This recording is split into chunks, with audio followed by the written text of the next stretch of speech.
Hello hi दोस्तों, आप लोगों का अपने चैनल टारगेट प्लस इंस्टीट्यूट में स्वागत है। आज का हमारे टॉपिक है पर्यावरण से संबंधित कुछ महत्वपूर्ण क्वेश्चन, ऑनलाइनर क्वेश्चन है। आज 16 सितंबर को विश्व ओजोन दिवस मनाया जाता है। ओजोन परत के संरक्षण के लिए देश पूरे विश्व में ओजोन दिवस मनाया जाता है। 16 सितंबर 1987 से 1987 में मॉन्ट्रियल प्रोटोकॉल हुआ था, तो उसी के उपलक्ष्य में तभी से ओजोन दिवस मनाया जाने लगा। तो चलिए आज इसीलिए पर्यावरण से संबंधित आज क्वेश्चन हम करने जा रहे हैं। हमारे जीवन में पर्यावरण कितना मतलब हमारे जीवन में जो पर्यावरण का कितना महत्व है, चलिए देखते हैं क्वेश्चन।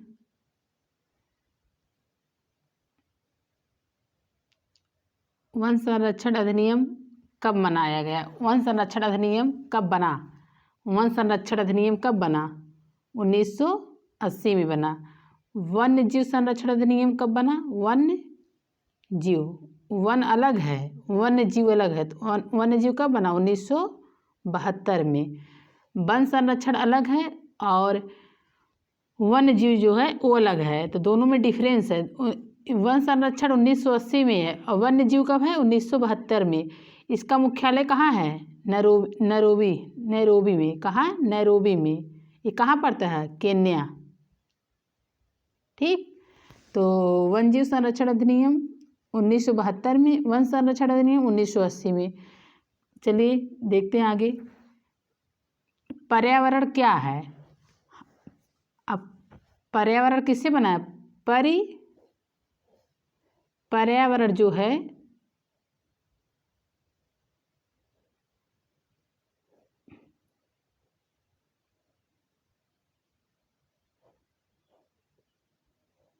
जो पर्यावरण है क्या है? पर्यावरण दो शब्दों से बना है, परि प्लस आवरण। इसका मीनिंग होगा परि प्लस आवरण। पर मतलब चारों ओर, पर मतलब चारों तरफ, आवरण मतलब घेरा। चारों तरफ जो किससे घिरे हैं? चारों ओर का वातावरण, मतलब हम जिससे चारों ओर से घिरे हुए हैं वो क्या है? जो कि हमें अन्य जीवधारियों को प्रभावित करता है। अन्य जीवधारी चाहे मनुष्य हो, चाहे जीव जंतु हो, चाहे पेड़ पौधा, पर्यावरण क्या करता है?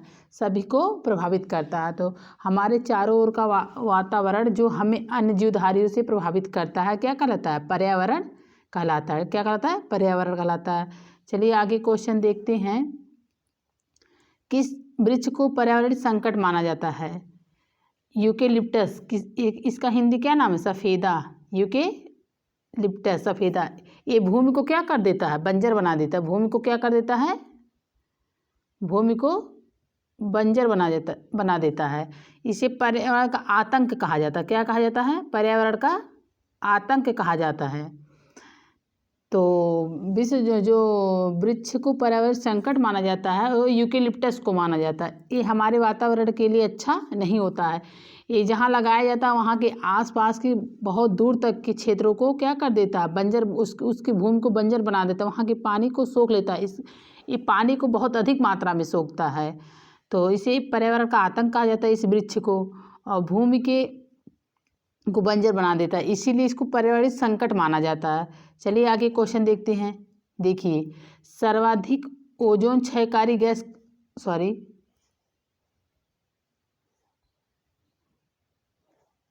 सर्वाधिक ओजोन क्षयकारी गैस कौन सी है?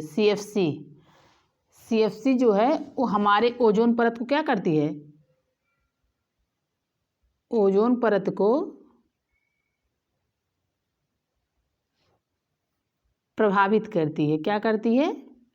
प्रभावित करती है। तो इसी को ओजोन परत है किस लेयर में पाया जाता है? ओजोन समताप मंडल में। किसमें? समताप मंडल में ओजोन लेयर पाया जाता है। ओजोन लेयर पाया जाता है। तो ओजोन लेयर पाया जाता है, लेकिन ओजोन, देखिए आज क्या है? ओजोन दिवस है, विश्व ओजोन दिवस है 16 सितंबर को।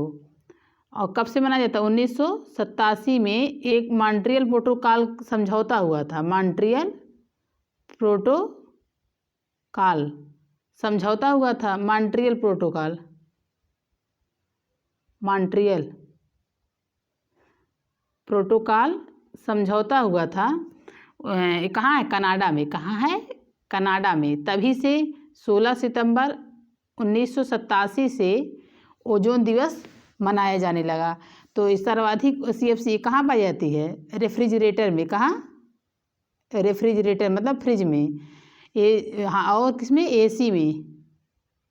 ये सब हमारे सुविधाओं की, भौतिक सुविधाओं के लिए तो अच्छे माने जाते हैं, लेकिन ये हमारे पर्यावरण के दृष्टि से बहुत ही संकट उत्पन्न करते हैं। तो इसलिए हमको इन सब चीज़ों को बहुत कम यूज करना चाहिए। तो ओजोन, जो सर्वाधिक ओजोन क्षयकारी गैस है कौन सी है, CFC है। ठीक, चलिए आगे देखते हैं। आगे का हमारा क्वेश्चन क्या है, पर्यावरण का रक्षा कवच किसे कहा जाता है। पर्यावरण का रक्षा कवच किसे कहा जाता है, ओजोन परत को। ओजोन परत किस में पाई जाती है, समताप मंडल में। किस मंडल में, समताप मंडल में। इसको इंग्लिश में क्या कहते हैं, स्ट्रेटोस्फीयर। इंग्लिश में इसका नाम बहुत पूछता है। ओजोन परत को इंग्लिश में, जो समताप मंडल को इंग्लिश में क्या कहते हैं, स्ट्रेटोस्फीयर। कभी कभी नाम ना, समताप मंडल नाम ना देकर स्ट्रेटोस्फीयर नाम दे देता है, तो उसी में कन्फ्यूजन होता है। तो समताप मंडल को इंग्लिश में क्या कहते हैं, स्ट्रेटोस्फीयर कहते हैं। पर्यावरण का जो संरक्षण कवच, रक्षा कवच माना जाता है, किसे माना जाता है, ओजोन परत को माना जाता है। पर्यावरण सुरक्षा अधिनियम कब आया। अब देखिए, पर्यावरण सुरक्षा अधिनियम 1986 में। इसे छाता सुरक्षा, इसे छाता दिवस, इसे छाता विधान कहते हैं, इसे छाता विधान सुरक्षा कहते हैं। जो पर्यावरण होता है छतरी के समान हमारी रक्षा करता है ना, इसीलिए इसे यही कहा जाता है, छाता विधान सुरक्षा अधिनियम। तो ये कब आया था, 1986 में आया था। लेकिन वन जीव कब आया था, 1980 में। और वन्य जीव संरक्षण अधिनियम, वन और वन में अंतर 1972 में। तो इन सब में अंतर है। देखिए, पर्यावरण संरक्षण कब है, पर्यावरण संरक्षण 1986 में। वन्य जीव वन संरक्षण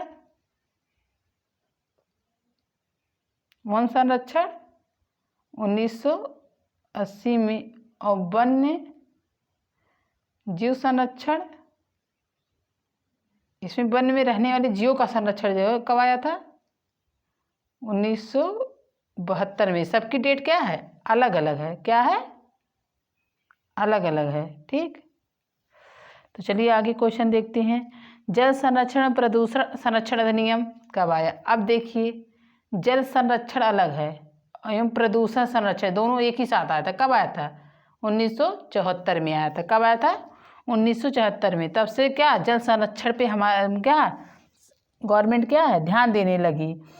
हमारे जो जल संरक्षण है, हमारे यहाँ पीने योग्य पानी कितना है, सिर्फ 1% से भी कम है। 100% में 1% से भी कम है, 1% से भी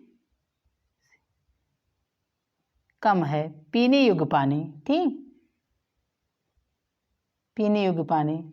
तो चलिए आगे क्वेश्चन देखते हैं। पर्यावरण दिवस कब मनाया जाता है, पर्यावरण दिवस कब मनाया जाता है, बताइए। पर्यावरण दिवस कब मनाया जाता है, 5 जून को। कब से मनाया जाता है, 1974 से मनाया जाता है। ठीक, पर्यावरण दिवस 5 जून को मनाया जाता है, लेकिन कब से मनाया जाता है, 1974 से मनाया जाता है। ठीक, चलिए आगे क्वेश्चन देखते हैं। पर्यावरण की सुरक्षा मूल कर्तव्य है, इसका मुख्य उद्देश्य, इसका उल्लेख किस अनुच्छेद में किया गया है एवं संविधान के किस संशोधन के अंतर्गत जोड़ा गया है। देखिए, क्वेश्चन बहुत अच्छा है। पर्यावरण की सुरक्षा मूल कर्तव्य है। ठीक, मूल कर्तव्य किस में है, 51A में है। तो एवं इसका उल्लेख किस अनुच्छेद में किया गया है, संविधान के किस संशोधन के अंतर्गत जोड़ा गया है। अनुच्छेद 51 है, 42वें संविधान संशोधन में जोड़ा गया है। ठीक, पर्यावरण की सुरक्षा क्या हमारा मूल कर्तव्य है। तो ये कब आया था? अनुच्छेद 1951 मूल कर्तव्य है और 42वें संविधान संशोधन में क्या इसको जोड़ा गया था। आगे क्वेश्चन देखते हैं। भारतीय वन प्रबंधन संस्थान कहाँ है? भारतीय वन प्रबंधन संस्थान कहाँ है बताइए? भोपाल में है। कहाँ है? भोपाल में है। वन अनुसंधान संस्थान कहाँ है? वन इम्पॉर्टेंट क्वेश्चन है। वन अनुसंधान संस्थान कहाँ है? देहरादून में है। कहाँ है? देहरादून में है। नीरी कहाँ है? नीरी कहाँ है? नीरी कहाँ? नागपुर में है। कहाँ है? नागपुर में है। ठीक, चलिए आगे देखते हैं। वर्षा वन अनुसंधान संस्थान कहाँ है? वर्षा जोरहाट में। कहाँ है? जोरहाट में है वर्षा वन अनुसंधान संस्थान। चलिए आगे देखते हैं। वन अनुवांशिकी एवं वृक्ष प्रजनन संस्थान कहाँ है? वन अनुवांशिकी एवं वृक्ष प्रजनन संस्थान कहाँ है? कोयम्बटूर में। कहाँ है? कोयम्बटूर में है। ठीक, वन उत्पादकता केंद्र कहाँ है? रांची में। इम्पॉर्टेंट क्वेश्चन, सब इम्पॉर्टेंट क्वेश्चन है। भारत की प्रथम वन नीति का निर्माण कब हुआ था बताइए? भारत की प्रथम वन नीति 1894 में आई थी। कब आई थी? बहुत इंपॉर्टेंट क्वेश्चन है। 1894 में आई थी। गिद्ध संरक्षण परियोजना कब से प्रारंभ किया गया? 2006 से।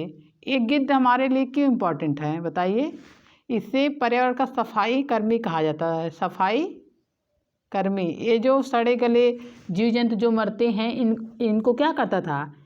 इनका अपघटन करता था, इसको खा जाता था, तो हमारे वातावरण में गंदगी नहीं फैलती थी। लेकिन अब कहीं गिद्ध नहीं दिखाई देता, इसलिए यहाँ वहाँ जानवर पड़े रहते हैं मरे हुए और वातावरण को प्रदूषित करते हैं। इनका अपघटन क्या होता? थोड़ा लेट होता तो है अपघटन, लेकिन ये अपघटन के पहले क्या इसको खा जाते थे। अपघटित होने से पहले इसको खा जाते थे। तो गिद्ध संरक्षण जो गिद्ध है इनका ये विलुप्त श्रेणी में है। इनका क्या हो गया है?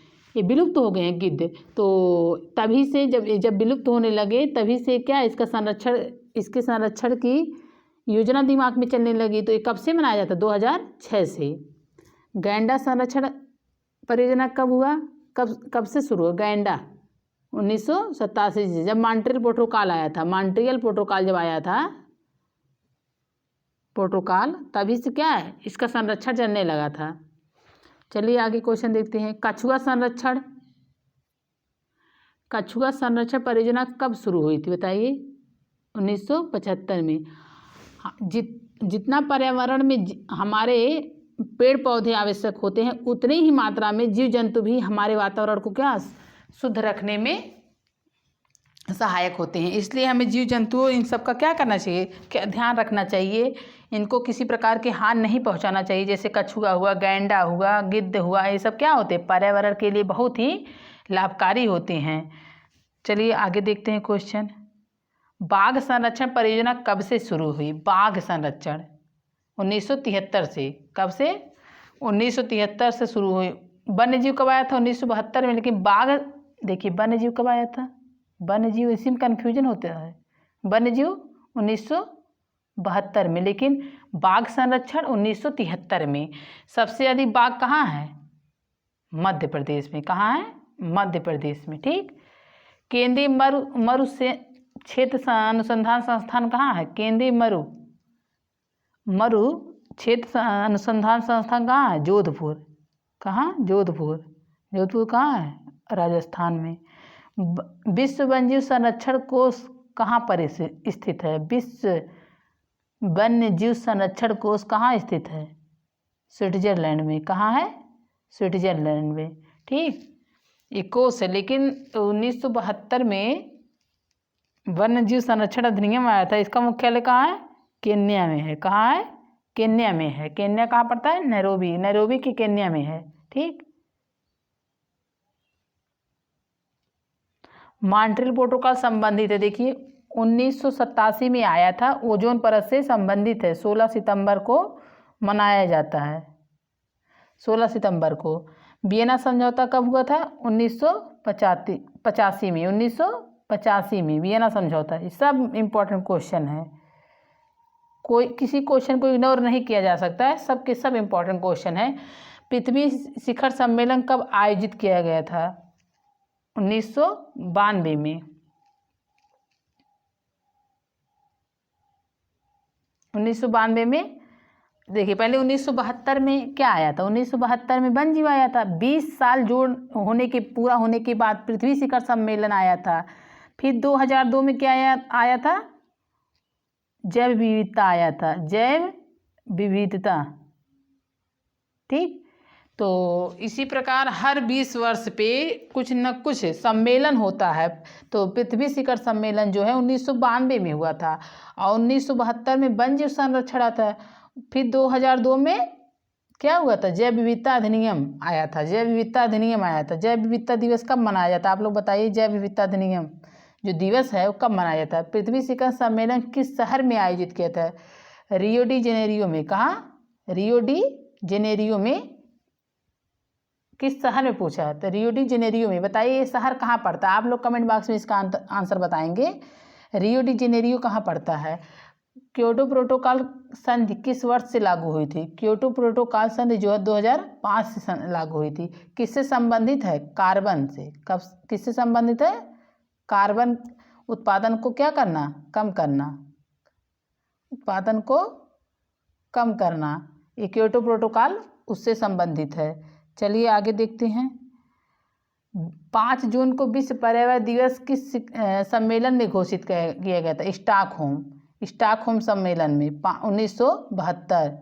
स्वीडन की राजधानी है, स्वीडन की राजधानी है क्या? स्टॉकहोम। ठीक, तो 5 जून को विश्व पर्यावरण दिवस किस सम्मेलन में घोषित किया गया था? 1972 में। लेकिन मनाया कब से जाता है? 1974 से। प्रथम बार 1974 में मनाया गया था पूरे विश्व में, और पहली बार 1973 में मनाया गया था। कहाँ? अमेरिका में। 1973 में अमेरिका मनाया गया था। इस बार 2022 की थीम क्या थी?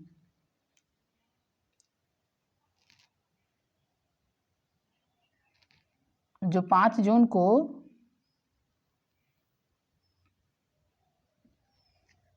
ओनली वन अर्थ क्या था? पर्यावरण थीम था। ठीक, टाइगर मैन ऑफ इंडिया किसे कहा जाता है?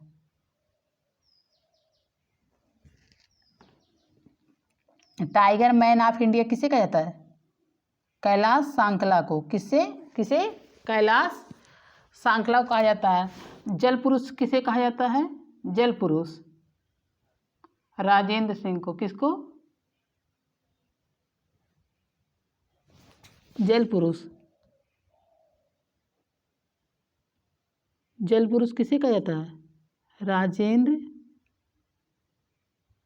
सिंह को। ठीक, और टाइगर मैन कैलाश सांकला को। पक्षी मैन बर्डमैन सलीम अली को। ये बहुत इंपॉर्टेंट सब क्वेश्चन है।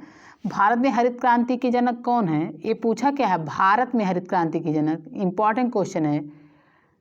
Doctor MS Swaminathan. ठीक, हरित क्रांति कब आई थी? आप लोग बताइए। विश्व में हरित क्रांति के जनक कौन है?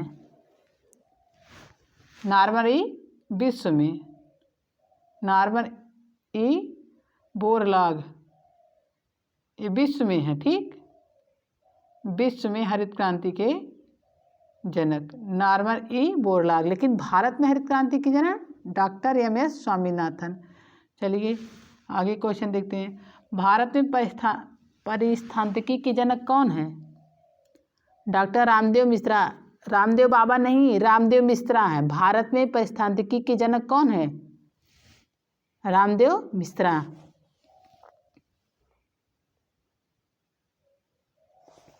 चलिए आगे क्वेश्चन देखते हैं। विश्व ओजोन दिवस कब मनाया जाता है? आज है विश्व ओजोन दिवस। कब मनाया जाता है? 16 सितंबर को। वन्य जीव दिवस कब मनाया जाता है? 3 मार्च को। ठीक, विश्व वन्य जीव कब आया था? 1972 में। और 3 मार्च को मनाया जाता है। 14 सितंबर को क्या मनाया जाता है? हिंदी दिवस। ठीक। और बताइए 29 जुलाई को क्या मनाया जाता है? टाइगर दिवस। क्या मनाया जाता है? टाइगर दिवस 29 जुलाई को। पृथ्वी दिवस कब मनाया जाता है? यह है 22 अप्रैल को। और विश्व जल दिवस 22 मार्च को। 22 याद रखिएगा, 3 आंकड़ा है। 22 मई को क्या मनाया जाता है? 22 मई को जैव विविधता दिवस। ठीक। ये अधिनियम कब आया था? 2002 में। कब से लागू है? 2003 से लागू। 2010 को जैव विविधता वर्ष घोषित किया है। 2010 को क्या कहता है? जैव विविधता वर्ष जो है 2010 को 22 मई को जैव विविधता दिवस मनाया जाता है। और 2003 से 2002 में अधिनियम आया था, 2003 से क्या लागू हो गया, मनाया जाने लगा। लेकिन 2010 को जैव विविधता वर्ष कहा गया था, घोषित किया गया था। जैव विविधता जो है वर्ष घोषित किया गया था। क्या किया गया था? घोषित किया गया था। जैसे 2023 को क्या घोषित किया गया है? मोटे अनाज का दिवस, मोटे अनाज का वर्ष। ठीक है। उसी प्रकार 2010 को जैव विविधता वर्ष घोषित किया गया था। ठीक। तो देखिए 22 अप्रैल को पृथ्वी दिवस। ठीक। 22 मार्च को जल दिवस और 22 मई को जैव विविधता दिवस। 3 22 है, तीनों 22 को आप लोग एकदम कोरिलेट कर लेना, याद कर लीजिएगा। 31 मई को तंबाकू निषेध दिवस। ठीक। 31 मई को। चलिए आगे क्वेश्चन है। आशा करते हैं आप लोग को समझ आया होगा सब क्वेश्चन जो बता रहे हैं। देखिए दिया भी है। 31 मई को तंबाकू निषेध दिवस। 5 जून को पर्यावरण दिवस। ठीक। 8 जून को क्या मनाया जाता है? महासागर दिवस। क्या? महासागर दिवस। ठीक। 8 जून को। और मई में 2 दिवस इंपॉर्टेंट। 1 मई को श्रमिक दिवस। क्या? श्रमिक दिवस 1 मई को। 1 मई को। 11 मई को क्या मनाया जाता है? बताइए आप लोग। 11 मई बताइएगा क्या मनाया जाता है? अपने यहाँ आविष्कार हुआ था, उसी को लॉन्च किया गया था 11 मई को। आप लोग कमेंट बॉक्स में इसका आंसर बताएंगे 11 मई को क्या मनाया जाता है। चलिए आगे क्वेश्चन देखते हैं। विश्व जनसंख्या दिवस 11 जुलाई को। और 29 जुलाई को जो महीना आए उससे रिलेटेड जो भी इंपॉर्टेंट क्वेश्चन हो आप लोग ऐसे याद कर लेंगे तो याद हो जाएगा। 29 जुलाई को क्या मनाया जाता है बताइए? टाइगर दिवस। ठीक। 11 जुलाई को, 1 जुलाई को जीएसटी डे। ठीक। और 1 जुलाई को चिकित्सा दिवस। ठीक। और बताइए 1 जुलाई हो गया, इसके फिर 11 जुलाई हो गया, उसके बाद 29 जुलाई। और कोई इंपॉर्टेंट क्वेश्चन नहीं। 29 जून को सांख्यिकी दिवस मनाया जाता है। 29 जून को सांख्यिकी दिवस। ठीक। जो महीना आए उससे रिलेटेड जितने इंपॉर्टेंट फैक्ट हो आप लोग उससे इंपॉर्टेंट जितने भी इंपॉर्टेंट डेज हो याद कर लेंगे तो याद हो जाएगा। विश्व जनसंख्या दिवस 11 जुलाई को। 29 जुलाई भी इम्पॉर्टेंट है, आप लोग को बता चुके हैं। टाइगर दिवस है। तो चलिए आगे देखते हैं। देखिए विश्व पर्यावरण संरक्षण दिवस कब मनाया जाता है? ये कब आया था? 1986 में आया था। 1980 में वन संरक्षण आया था। 1980 में वन संरक्षण। और विश्व पर्यावरण संरक्षण 1986 में। विश्व पर्यावरण संरक्षण दिवस कब से मनाया? 26 नवंबर को। अब देखिए 26 नवंबर को 3 डेट है। ए हो गया 26 नवंबर को विधि दिवस मनाया जाता है 26 नवंबर को। दुग्ध दिवस मनाया जाता है 26 नवंबर को। तो तीन दिवस तो विधि दिवस को पहले किससे मनाया जाता है? संविधान दिवस के नाम से, संविधान दिवस। तो 3 दिवस तो 26 नवंबर को मनाया जाता है, ठीक। और 14 नवंबर को क्या? बाल दिवस मनाया जाता है। तो इसमें इम्पोर्टेंट क्वेश्चन ये था। चलिए, राष्ट्रीय पर्यावरण रोकथाम दिवस 2 दिसंबर को। राष्ट्रीय पर्यावरण, जो राष्ट्रीय प्रदूषण होता है अपने भारत में, अपने अपने राष्ट्र का, वो भारत में कब मनाया जाता है? 2 दिसंबर को मनाया जाता है। 2 दिसंबर को कंप्यूटर दिवस, क्या? कंप्यूटर दिवस भी मनाया जाता है। और 1 दिसंबर को क्या मनाया जाता है? एड्स दिवस, क्या? एड्स की जागरूकता को फैलाने के लिए 1 दिसंबर को एड्स दिवस मनाया जाता है। तो और आगे क्या है? 25 दिसंबर को, 25 दिसंबर को क्या मनाया जाता है? सुशासन दिवस, क्या? सुशासन दिवस। 22 दिसंबर को गणित दिवस, ठीक। और आप लोग बताइए।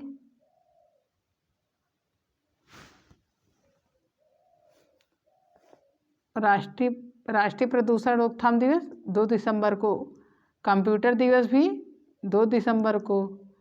1 दिसंबर को एड्स दिवस। चलिए, आशा करते हैं आप लोग को समझ में आया होगा। चलिए आगे क्वेश्चन देखते हैं। भारत सरकार ने पर्यावरण संरक्षण अधिनियम कब लागू किया था? 1986 में। से छाता विधान भी कहते हैं, ठीक। बहुत इम्पोर्टेंट, मोस्ट इम्पोर्टेंट क्वेश्चन है ये। पर्यावरण संरक्षण अधिनियम कब लागू हुआ था? 1986 में।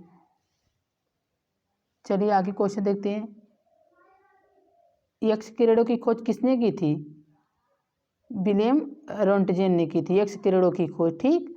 भारत में सर्वाधिक रेडियोधर्मी प्रदूषण कहाँ पाया जाता है? केरल में। यहाँ क्या पाया? थोरियम के भंडार पाए जाते हैं। थोरियम के भंडार, ठीक। थोरियम के भंडार पाए जाने के सर्वाधिक रेडियो प्रदूषण कहाँ होता है? रेडियोधर्मी प्रदूषण केरल में होता है, ठीक। चलिए आगे क्वेश्चन देखते हैं। नाभिकीय विकिरण और पात से बचने के लिए खाया जाता है पोटेशियम आयोडाइड खाया जाता है। नाभिकीय विकिरण और पात से बचने के लिए। सौर विकिरण पृथ्वी पर प्राप्त होती है किससे? विद्युत चुम्बकीय लघु तरंगों से प्राप्त, ना कि दीर्घ। सौर विकिरण जो है विद्युत चुम्बकीय लघु तरंगों से प्राप्त होती है। चलिए आगे क्वेश्चन देखते हैं। ग्रीन हाउस प्रभाव का प्रत्यक्ष परिणाम क्या है? ग्लेशियर पिघलने। जो अंटार्कटिका है,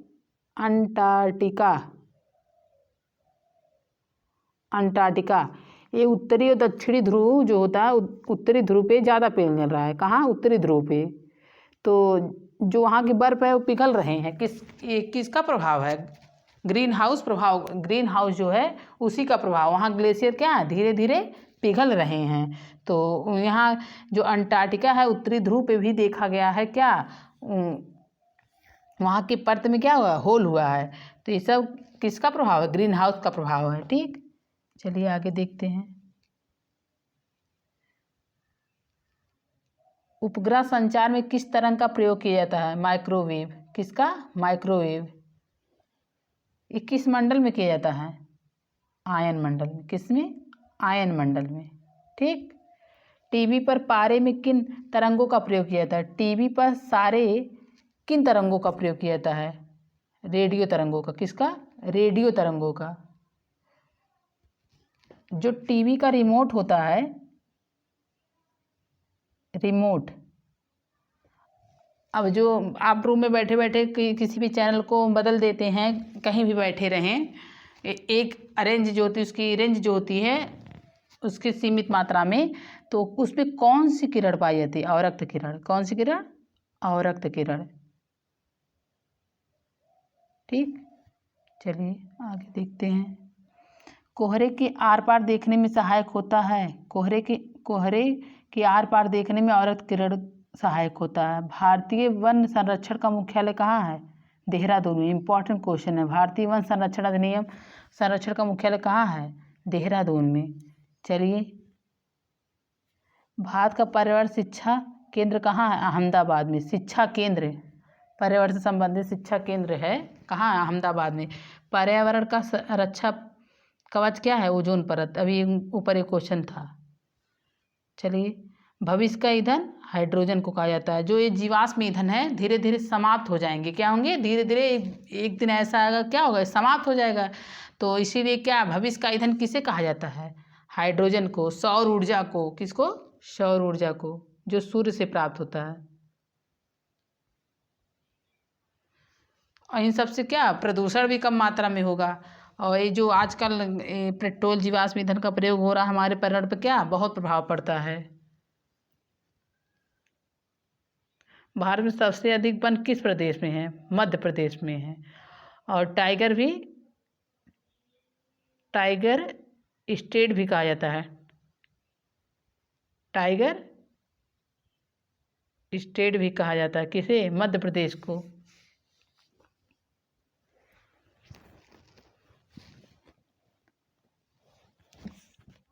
कान्हा राष्ट्रीय उद्यान कहाँ है? कान्हा राष्ट्रीय उद्यान कहाँ है? एमपी में। कूनू नेशनल पार्क कहाँ है? एमपी में। ठीक। और राजा जी नेशनल पार्क उत्तराखंड में। ठीक। Dudhwa national park, Dudhwa UP में। ठीक। इसी प्रकार बहुत हैं जो उस समय दिमाग में आता रहेगा, आप लोगों को बताते रहेंगे। चलिए, सबसे ज़्यादा जैव विविधता कहाँ पाई जाती है? ट्रॉपिकल रेन फॉरेस्ट में। जैव विविधता रेन फॉरेस्ट में। ठीक है, सबसे ज़्यादा जैव विविधता, जैसे 3 ध्रुव होता है। ठीक। एक क्या है? विषुवत रेखा है। एक क्या है? कर्क रेखा। ये मकर रेखा। एक क्या है? कर्क रेखा। ये मकर रेखा। ये विषुवत रेखा। क्या है? विषुवत। देखिए, अगर इन रेखाओं के बारे में बात करें, सबसे ज़्यादा जैव विविधता कहाँ पाए थे? तो विषुवत रेखा पे। देखिए, आप कर्क रेखा से नीचे की तरफ आएंगे विषुवत रेखा की तरफ, तो जैव विविधता बढ़ेगी। ठीक। क्या होगी? बढ़ेगी। और आप फिर कर्क विषुवत रेखा से मकर रेखा की तरफ जाएंगे, क्या होगी? जैव विविधता घटेगी। लेकिन आप मकर रेखा से विषुवत रेखा की तरफ जाएंगे तो जैव विविधता क्या होगी? बढ़ेगी। तो सबसे अधिक जैव विविधता कहाँ पाई जाती है? विषुवत रेखा पाई जाती है। ठीक है, विषुवत रेखा पे। चलिए, आगे क्वेश्चन है, ग्रीन हाउस प्रभाव का परिणाम क्या होगा? ग्लेशियर क्या होते? पिघल रहे हैं, यही इसका प्रभाव देखा गया है। बहुत हानिकारक है। स्किन कैंसर जो होता है, स्किन कैंसर, ये ग्रीन हाउस जो क्या ओजोन परत में क्या छिद्र होने के कारण हो रहा है। रतौंधी नामक हमारे आँख में अनेक प्रकार की बीमारी उत्पन्न हो रही है, स्किन से संबंधित बीमारी उत्पन्न हो रही है। ये सब किसका प्रभाव है? जो ओजोन परत में क्या हो रहा है? छेद हो गया है, तो उसी के कारण ये सब प्रभाव मानव जीवन पर पड़ रहा है। तो समान बातचीत करने में ध्वनि कितनी होनी चाहिए? 60 डेसिबल। कितनी? 60 डेसिबल समान बातचीत करने में। लेकिन WHO के अनुसार कितनी होनी चाहिए? 45 डेसिबल। कितनी? 45 डेसिबल। ये WHO के वर्ल्ड हेल्थ ऑर्गेनाइजेशन के अनुसार 45 डेसिबल चाहिए। लेकिन समान बातचीत करने में ध्वनि तीव्रता कितनी होनी चाहिए? 60 डेसिबल। समुद्र की गहराई मापने, सिग्नल देने में, छिपी वस्तु का पता लगाने में किस ध्वनि तरंगों का प्रयोग किया जाता है? किस ध्वनि तरंगों का? बताइए। पराश्रव्य ध्वनि तरंग। कितने प्रकार की ध्वनि तरंगें होती हैं? अश्रव्य, अश्रव्य, और कौन सी? श्रव्य, और एक पराश्रव्य। तो हमारे लिए लाभदायक कौन होती है? हम कौन से रेंज को सुन सकते हैं? ये 0 से 20 हर्ट्ज होती है। ये 20 हर्ट्ज से 20,000 हर्ट्ज होती है। ठीक। और ये 20,000 हर्ट्ज से अधिक होती है। तो हम समुद्र की गहराई मापने क्या जो अधिक होती है पता लगाएगी वो वस्तु कहाँ पर पड़ी है। तो पराश्रव्य ध्वनि तरंगों का प्रयोग किया जाता है, लेकिन हमारे लिए कौन सी होती हैं? श्रव्य होती हैं, श्रव्य। 20 से 20,000 हर्ट्ज। ठीक, चलिए आगे देखते हैं। ग्रीन हाउस प्रभाव क्या है? ग्रीन हाउस प्रभाव में सूर्य की किरणें पृथ्वी पर आ जाती हैं, डायरेक्ट आ जाती हैं, लेकिन कार्बन डाइऑक्साइड गैस के घेरे के कारण वापस नहीं जा पाती हैं। तो उसमें जो प्रदूषण वगैरह तो सब हमारे डायरेक्ट पड़ रही हैं। अगर ओजोन लेयर में छिद्र नहीं होगी, लेयर मोटी रहेगी, तो उससे क्षणित्र होके क्या ओजोन जो सीधा हमारे ऊपर सूर्य की किरण क्या सीधे ना पड़ के माध्यम के से होते हुए आएंगी, तो हमारे लिए कम हानिकारक होंगे। लेकिन ओजोन परत में छिद्र होने के कारण वो हमारे ऊपर डायरेक्ट पड़ रहे हैं, इसीलिए अनेक प्रकार की बीमारियां उत्पन्न हो रही हैं, त्वचा से संबंधित, आँख से संबंधित। तो मानव जीवन पे इसका बहुत प्रभाव पड़ रहा है। और मानव ही है, मानव क्या है जिम्मेदार है कि जो ग्रीन हाउस प्रभाव पड़ रहा है, एसी, कूलर, सब जितनी भौतिक वस्तुएं हैं सबका सब प्रयोग कर रहा है। जितनी मात्रा में इसको कम किया जा सके उतनी मात्रा में इसका कम से कम प्रयोग करना चाहिए। ये हमारे जीवन के लिए बहुत ही हानिकारक होती हैं। चलिए आगे देखते हैं। रेड डाटा बुक का संबंध किससे है? बताइए। रेड डाटा विलुप्त के संकट में ग्रस्त जीवों से किससे प्रदर्शित किया जाए? लाल पेज पे, लाल पन्ने पर, लाल पेज पर प्रदर्शित किया जाता है जो विलुप्त हो रही हैं। ठीक, लेकिन इसका मुख्यालय कहाँ है? स्विट्जरलैंड में। कहाँ है? स्विट्जरलैंड का इसका मुख्यालय कहाँ है? स्विट्जरलैंड। स्विट्जरलैंड में है,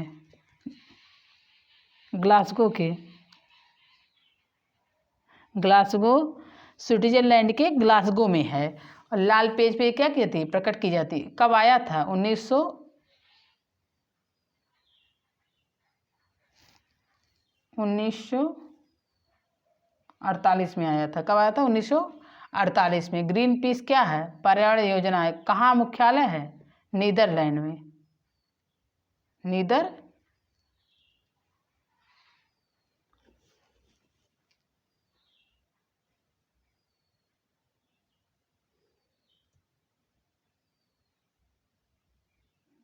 नीदरलैंड में। कहाँ है? नीदरलैंड में। पर्यावरण योजना से संबंधित एम्स्टर्डम के, नीदरलैंड के एम्स्टर्डम में है। एम्स्टर्डम, नीदरलैंड के एम्स्टर्डम में है। ठीक, चलिए आगे देखते हैं। भारत का पर्यावरण शिक्षा केंद्र कहाँ स्थित है? अभी ऊपर एक क्वेश्चन आया था। अहमदाबाद, गुजरात में है। विश्व वन्यजीव कोष द्वारा प्रतीक के रूप में किस पशु को लिया गया है? पांडा को। ठीक, विश्व वन्यजीव कोष जो है वो किस जीव को लिया गया है? पांडा को लिया गया है। ठीक, वन महोत्सव किसने प्रारंभ किया था? KM मुंशी ने। वन महोत्सव मनाया जाता है। वन महोत्सव। ताजमहल के पीले पड़ने तथा उसके क्षरण होने का मुख्य कारण क्या है? ताजमहल के कौन से कलर का? सफ़ेद किसका प्रतीक माना जाता है? शांति का प्रतीक माना जाता है। लेकिन ये अम्लीय वर्षा के कारण क्या हो रहा है? पीला पड़ रहा है। क्या पड़ रहा है? पीला। कहाँ है? आगरा में। कहाँ है? आगरा में। कौन बनवाया था? कौन बनवाया था? Taj Mahal. Environment education for kids USA में कहाँ स्थित है? बताइए। Environment educational for kids USA में कहाँ स्थित है? USA में कहाँ स्थित है? विस्कॉन्सिन में। कहाँ? विस्कॉन्सिन में। फोटो कॉपी मशीन में कौन सी गैस उत्पादित होती है? जो फोटो कॉपी किया जाता है, जिराक्स कराया जाता है, कौन सी गैस उत्पन्न होती है? ओजोन। वायुमंडल में कौन सी गैस सर्वाधिक पाई जाती है? नाइट्रोजन। कितना? 78। उसके बाद ऑक्सीजन कितना? 21। तो सबसे अधिक हमारे वायुमंडल में 2 गैस हैं जो पाई जाती हैं, लेकिन वायुमंडल में सबसे अधिक गैस कौन पाई जाती है? 78%, वो है नाइट्रोजन। चलिए आगे क्वेश्चन देखते हैं। भूतल पर CFC का प्रयोग कहाँ होता है? भूतल पर CFC का प्रयोग देखिए रेफ्रिजरेटर में, हेयर स्प्रे में, शेविंग क्रीम में, विविध सौंदर्य प्रसाधन में और किसमें? AC में। देखिए वातानुकूलकों में, मतलब AC में, स्प्रेनको डिस्पेंसर में। तो ये सब कहाँ है? CFC का प्रयोग भूतल पर यहाँ किया जाता है, मतलब पृथ्वी पर। ये सब क्या है? हमारे लिए हानिकारक है। क्या? CFC प्रयोग जो उत्पादित होता है। UN संयुक्त पर्यावरण कार्यक्रम का मुख्यालय कहाँ है? नैरोबी केन्या में 1972 में आया था। ठीक है। भारत का कौन सा राज्य है जो टाइगर स्टेट के नाम से जाना जाता है? मध्य प्रदेश। आपको बताए थे। विश्व पर्यावरण 5 जून को मनाया जाता है। सर्वाधिक जैव विविधता पाई जाती है कहाँ? ट्रॉपिकल रेन फॉरेस्ट में पाई जाती है। ठीक, 2 बार हो गया क्वेश्चन। राष्ट्रीय पर्यावरण अनुसंधान केंद्र कहाँ स्थित है? नागपुर, मतलब नीरी। इसको क्या कहते हैं? नीरी। ठीक। राष्ट्रीय पर्यावरण अनुसंधान केंद्र कहाँ स्थित है? महाराष्ट्र में, महाराष्ट्र के नागपुर में। चिपको आंदोलन के पीछे उद्देश्य क्या था? वनों की सुरक्षा करना। ठीक।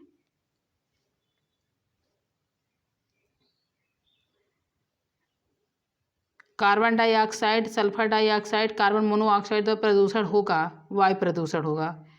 CO2, SO2, CO। इसको क्या कहता है? CO2। ये ऑक्सीजन को घुलने नहीं देती हमारे शरीर में। दम घोटू कहा जाता है इसे, दम घोटू गैस, दम घोटू गैस। ठीक। तो carbon dioxide, sulphur dioxide, carbon mono द्वारा कौन सा प्रदूषण होगा? वायु प्रदूषण होगा। एसिटिल नाइट्रेट PAN क्या है? वायु प्रदूषक है। क्या है? वायु प्रदूषक। इंदिरा गांधी वानिकी अकादमी कहाँ स्थित है? देहरादून में है। कहाँ? मैक्सिमम का मुख्यालय कहाँ है? उत्तराखंड के देहरादून में है। ठीक। विश्व का सबसे प्रदूषित नगर कौन है?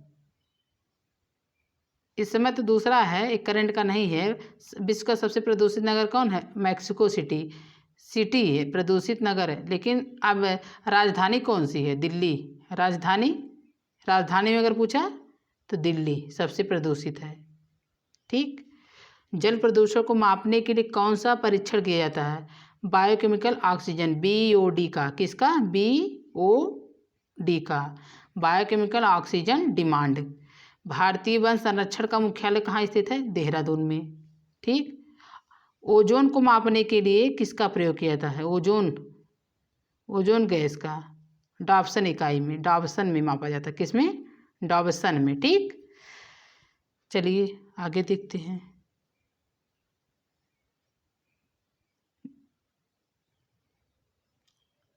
वायुमंडल में ओजोन परत हमारी रक्षा किन किरणों से करती है? पराबैंगनी किरणों से। किससे? पराबैंगनी किरणों से। और ओजोन जो होती है, ओजोन गैस पराबैंगनी किरणों को क्या करती है? ओजोन गैस क्या है? पराबैंगनी किरणों को रोक लेती है हमारे धरातल पे आने से। तो ये ओजोन गैस इसीलिए बहुत ही ज़्यादा लाभदायक है हमारे वायुमंडल के दृष्टि से। लेकिन इसका धीरे धीरे क्या हो रहा है? क्षरण हो रहा है। तो ये चिंता की बात है। इसके सुधार के लिए जितना सुझाव हो सके आप लोग को बरतना चाहिए। ये हमारे पर्यावरण की बात है। अगर इसमें सुधार नहीं होगा तो हम दिन प्रतिदिन किसी न किसी बीमारी से क्या होंगे? ग्रसित होते रहेंगे। तो ग्रीन हाउस गैस क्या है? जलवायु परिवर्तन में किन गैस की मुख्य भूमिका होती है? बताइए। जलवायु परिवर्तन हो रहा है ना, जलवायु परिवर्तन बहुत हो रहा है, तो इस किसकी भूमिका है? ग्रीन हाउस गैस की भूमिका है। ठीक।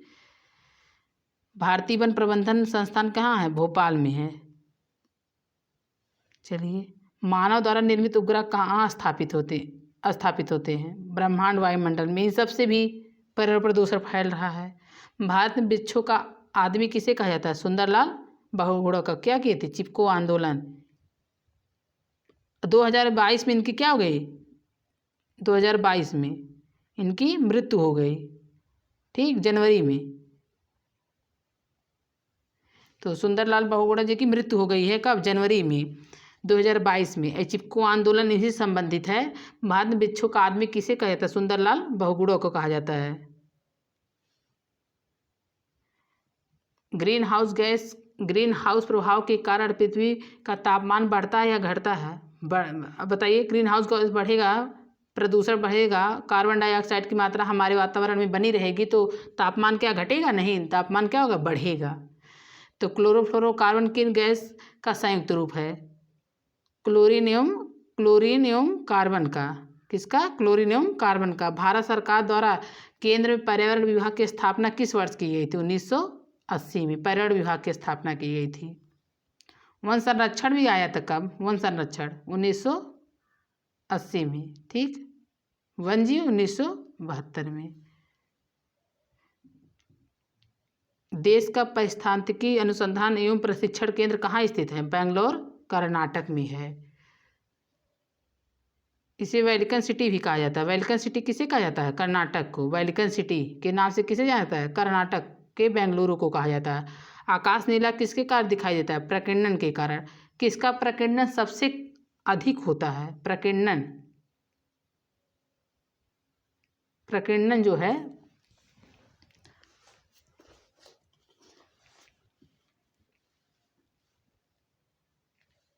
आकाश नीला किसके कारण दिखाई देता है, प्रकीर्णन के कारण दिखाई देता है। बैगनी रंग का प्रकीर्णन सबसे अधिक होता है, लाल रंग का सबसे कम होता है। इसलिए सिग्नल किसके लगाए जाते हैं, लाल रंग के लगाए जाते हैं। खतरे के सिग्नल किस रंग के होते हैं, लाल रंग के होते हैं, बहुत दूर तक दिखाई देता है। वो एक जगह क्या होती है, एब्जॉर्ब रहती है, एक जगह इकट्ठे तो प्रकटित नहीं होती है, अलग अलग दिशाओं में क्या फैलती नहीं है लाल रंग, तो इसी कारण लाल रंग का सिग्नल लगाया जाता है। बायोकेमिकल ऑक्सीजन डिमांड परीक्षा किस प्रदूषण को मापने के लिए की जाती है, जल प्रदूषण को। अभी इससे संबंधित क्वेश्चन हो चुका है ऊपर। पौधे अपनी खाद्य निर्माण प्रक्रिया में कार्बन डाइऑक्साइड CO2 गैस वायुमंडल से लेते हैं और बदले में जीवधारियों को सांस लेने के लिए क्या देते हैं, ऑक्सीजन। पर पर्यावरण में पेड़ पौधे हमारे लिए बहुत ही ज़्यादा लाभदायक होते हैं, इसलिए हमें जो सबसे अधिक ऑक्सीजन कौन देता है, पीपल क्या देता है सबसे अधिक। उसके बाद नीम। हमारे घर के आसपास या घर के बाहर जो ज़मीन हो वहाँ 1-2 वृक्ष जितने हो सके, पॉसिबल हो सके उतने वृक्ष होना चाहिए। 5 जून को एक वृक्ष जरूर लगाना चाहिए, वो भी जो ऑक्सीजन अधिक मात्रा में दे। तो ये अपने आप में क्या है, ये वृक्ष अपने आप में पूजनीय हैं, इनकी क्या की जाती है, पूजा की जाती है। ये हमारे लिए क्या, तो जीवनदायक होते हैं, तो ये अपने आप में क्या है, पूजनीय है। विश्व वानिकी दिवस कब मनाया जाता है, 21 मार्च को मनाया जाता है। कब, 21 मार्च को। चलिए आगे देखते हैं। ध्वनि प्रदूषण कितने डेसिबल से मापा जाता है, 65, ठीक। 60 तो मतलब सामान्य है, 60 क्या है, सामान्य है, लेकिन WHO के अनुसार 45। और सामान्य बातचीत के लिए 60 डेसिबल, ठीक। CNG की फुल फॉर्म क्या है, कंप्रेस्ड नेचुरल गैस, CNG, ठीक। ये क्या, पेट्रोल और डीजल से कम प्रदूषण फैलाता है, CNG। सबसे प्राचीन काल से उगाया जाने वाला वृक्ष कौन सा है, खजूर। ये नया क्वेश्चन है, सबसे प्राचीन काल से उगाया जाने वाला वृक्ष कौन सा है, खजूर। राष्ट्रीय वन नीति के अनुसार कितने प्रतिशत भूभाग पर वन होना अनिवार्य है, 33%। कितना, 33%। अभी कितना है, 24% है, ठीक। लेकिन होना कितना चाहिए, 33%। अभी लगभग 10% हमारे भूभाग पर क्या है, वन कम है। तो 5 जून को आपको एक घर के प्रत्येक सदस्यों को एक ही वृक्ष लगाना चाहिए। लगाने से नहीं, उसकी देखभाल भी करनी चाहिए। पृथ्वी दिवस कब मनाया जाता है, 22 अप्रैल को। ये क्वेश्चन ऊपर हो चुका है। चलिए आगे देखते हैं। सैफोकेशन क्या है, सैफोकेशन क्या है, ऑक्सीजन की कमी का प्रभाव है। जीवों पर ऑक्सीजन की जो कमी का प्रभाव होता है तो सैफोकेशन कहलाता है। बायोटेक्नोलॉजी पार्क कहाँ स्थित है, लखनऊ में है। कहाँ है, लखनऊ में है। गन्ना अनुसंधान केंद्र कहाँ है, गन्ना गन्ना अनुसंधान केंद्र, ये भी लखनऊ में है। कहाँ है? लखनऊ में है। तो आशा करते हैं आज की वीडियो आप लोग को बहुत अच्छी लगी होगी। पर्यावरण की दृष्टि से हमारी वीडियो बहुत इंपॉर्टेंट है। TET, super TET, UP TET, किसी भी टेट एग्ज़ाम के लिए, किसी भी एनी अदर एग्ज़ाम हो जिसमें पर्यावरण से संबंधित 2-3 क्वेश्चन पूछता है, तो यहाँ से 1-2 क्वेश्चन जरूर बनेगा। ये वीडियो आप लोग पूरा देखिएगा, वीडियो को कहीं स्किप मत कीजिएगा। जहाँ भी ये वीडियो आपको इम्पोर्टेंट फैक्ट दिया गया है, वीडियो को स्किप मत कीजिए, पूरा वीडियो देखिएगा। जिन भाई बहनों ने हमारे चैनल को लाइक शेयर सब्सक्राइब किया है को बहुत धन्यवाद। आप लोग अपना ध्यान रखिएगा। टेक केयर, बाय बाय, जय हिंद, जय भारत।